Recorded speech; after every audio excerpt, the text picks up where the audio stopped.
Quick question. If there were a move you could learn today that still fries modern defenses, why wouldn't you learn it? That was Kareem Abdul Jabbar's point about the Skyhook. Hookshot isn't really popular in today's game because the players coming up, they've watched film of Dr. J and Michael Jordan, and that's how they want to play. But not everybody has that kind of skill. It wasn't just pretty, it was practical. Release it high, angle it right, and even skyscraper defenders are suddenly a rumor. Right? Nobody stopped it then. They get another prayer with a right-hand hook from the free throw line. And if someone dusted it off today, patient footwork, soft touch, it would still cook closeouts and make analytics departments nod in approval. The monument in motion. When you talk Kareem, you're talking perfection wrapped in routine. 6 MVPs, 6 championships, 2 decades of dominance. Here he comes, Kareem Abdul Jabbar. And one move so inevitable, arena lighting could dim mid-flight and the ball would still drop like it had GPS. But greatness isn't a quiet walk in the park, it's forged against people who can ruin your week. Kareem's career is a museum of monsters, and the best part? He faced them all and kept coming back with that same measured, devastating rhythm. Today we're diving into the opponents who sharpened his edge, the ones who made him sweat, scheme, and occasionally mutter, "Alright, that was rude." Stay to the end. I'll tell you which of these legends best represents the puzzle today's bigs still haven't solved. The relentless one, Moses Malone. Before algorithms and player tracking, there was a stat science called effort. Moses wrote the textbook. Moses Malone drops it off the dot. Who sends it up? Chairman of the boards wasn't a nickname, it was a job description. He created extra possessions like a glitch in reality. Tip, tip, gather, finish, glare, repeat. Against Kareem, Moses wasn't trying to out-crown him. He was trying to outlast him. No fluff, no poses, just work. What made Moses a nightmare? He turned misses into points as if he owned the glass. You couldn't relax on the box out, not for a heartbeat. And every time he crashed, he sent a message. If your focus slips, the scoreboard won't. As the 1983 postseason, he set a tone for an entire team. Effort as identity, rebounding as violence, wins as inevitability. For Kareem, Moses wasn't just physical, he was philosophical proof that relentless trumps glamorous. You could have the move, Moses had the minutes. The seer, Larry Bird.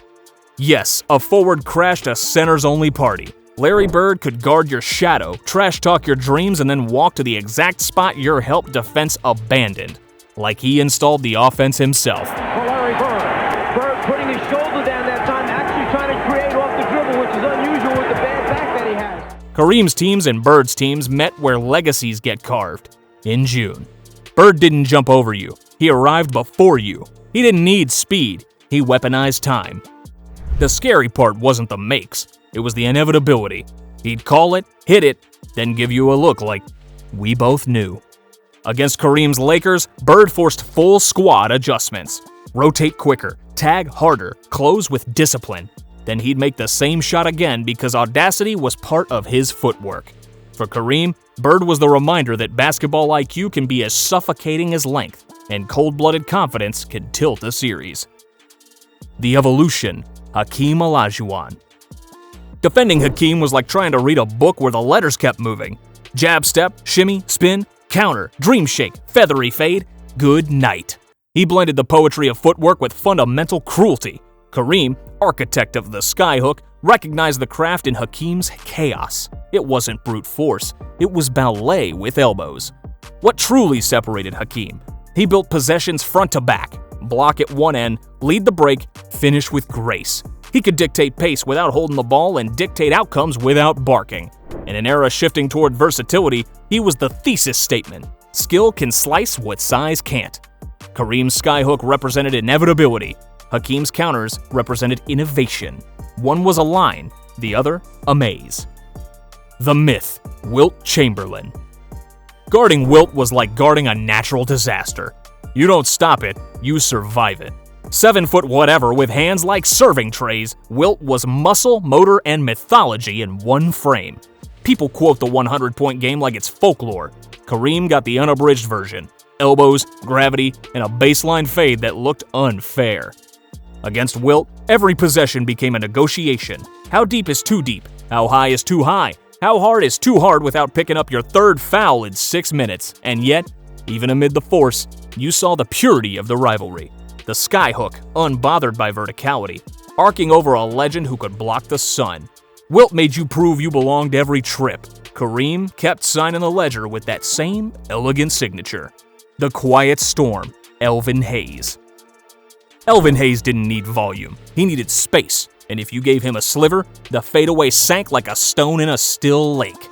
He was that brand of tough that doesn't announce itself until you realize you've been wrestling for 40 minutes and he's still crisp, still rising, still hitting.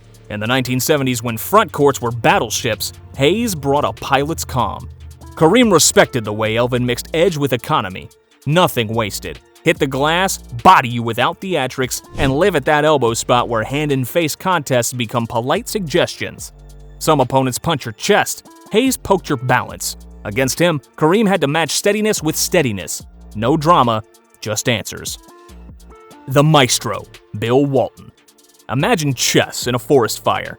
That's what Walton brought to a game that often looked like trench warfare. Before connector was a roster buzzword, Bill invented it. He rebounded with violence, passed with mischief, and defended like a librarian chasing noise out of a reading room. Walton got it in! Corsic and Gross! What a sequence for the Blazers! If there's a sequence Kareem would circle with a highlighter, it's the 77 run where Walton's orchestration turned a hungry team into a champion. The duel wasn't brute versus brute, it was mind versus margins. Angles mattered. Timing mattered. Cutters became co-stars. Walton's genius wasn't loud, it was cumulative. Over a series, you realized possessions felt shorter, decisions felt tighter, and your margin for error felt microscopic. Kareem's takeaway? The most dangerous big might not be the strongest or the highest. It might be the one who makes 4 people better at once. The Skyhook. Why nobody solved it. Let's pause the opponents to appreciate the problem they all shared. The Skyhook wasn't a trick shot, it was engineered inevitability. Kareem, 6 seconds on the shot clock. It weaponized geometry. Shoulder turned away, ball protected, release above contest, arc impossible to chase. You could read the scouting report aloud while Kareem set up and it wouldn't matter. Body him and you foul. Shade him and he pivots baseline. Bring help and he lofts it before the second defender collects thoughts. Here's the retention play. Imagine a modern big, 6'11", wings like a glider, corner threes in his bag, also parking this shot in his pocket. Tell me switching wouldn't feel a little less smug. Tell me drop coverage wouldn't feel less cozy. The Skyhook wasn't just a move, it was an opt-out clause from bad possessions.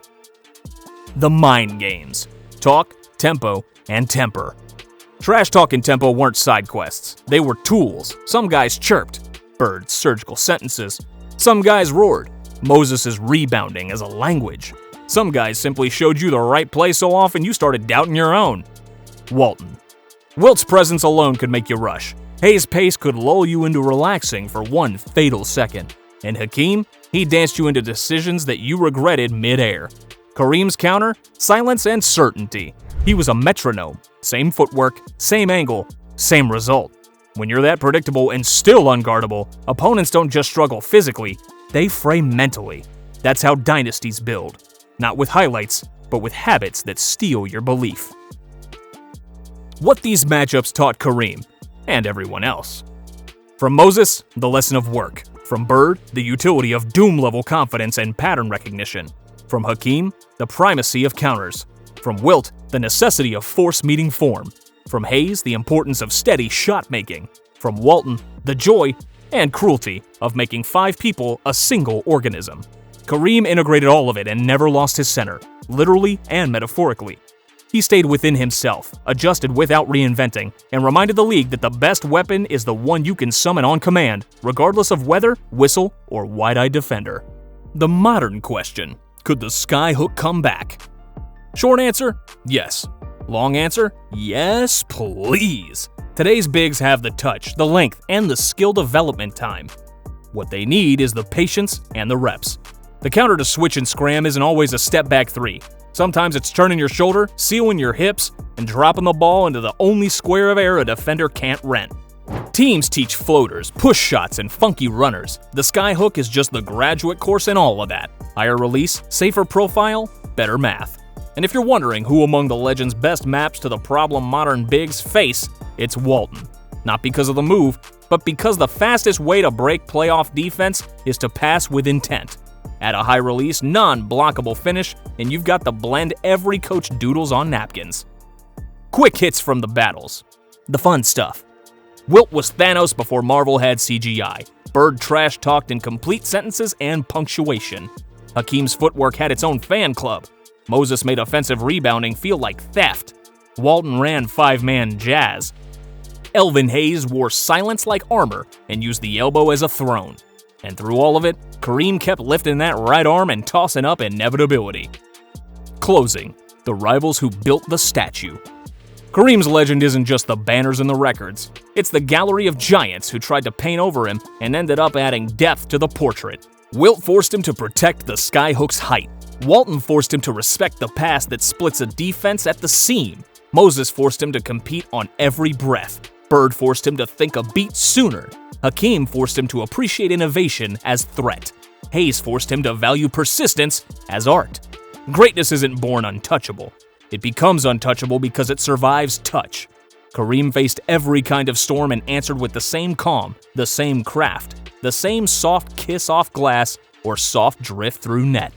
The Skyhook was the headline, sure, but the subhead, the rivals, made the story unforgettable.